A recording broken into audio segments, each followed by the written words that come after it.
Secondo la definizione dell'Organizzazione Mondiale della Sanità, le cure palliative sono interventi di sollievo dalla sofferenza che patisce chi è affetto da malattie inguaribili. È il cosiddetto trattamento del dolore, che in Italia è diventato dal 2010 un diritto del cittadino.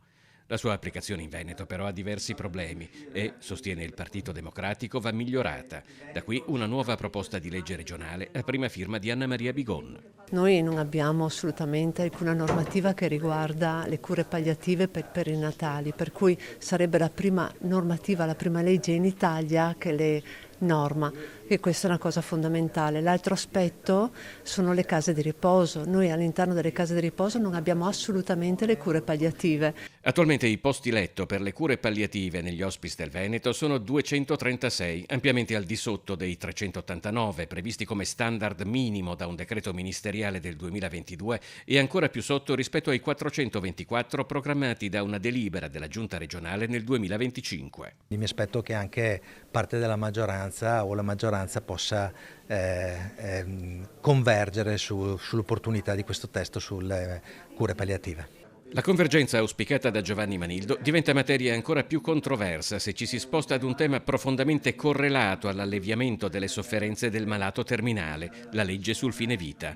Nel gennaio del 2024 il Veneto fu la prima regione italiana a portare in aula una legge sul tema che fu respinta per un solo voto.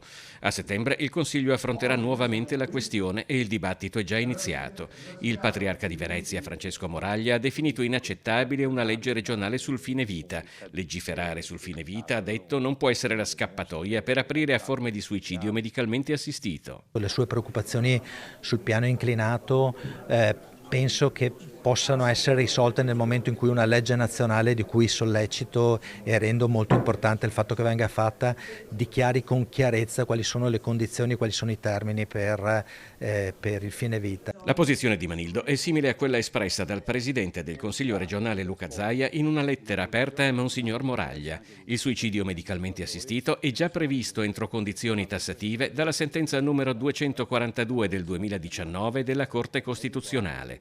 In una lettera aperta a Zaia, il senatore di Fratelli d'Italia Luca De Carlo afferma che invece bisognerebbe procedere unitariamente con una legge nazionale incentrata sulle cure palliative, perché il dovere dello Stato è curare alleviando fin dove possibile la sofferenza e non il sofferente. Nel 2024 il voto contro la legge regionale sul fine vita di Anna Maria Bigon rappresentò un caso all'interno del PD. Oggi il partito si presenta unito.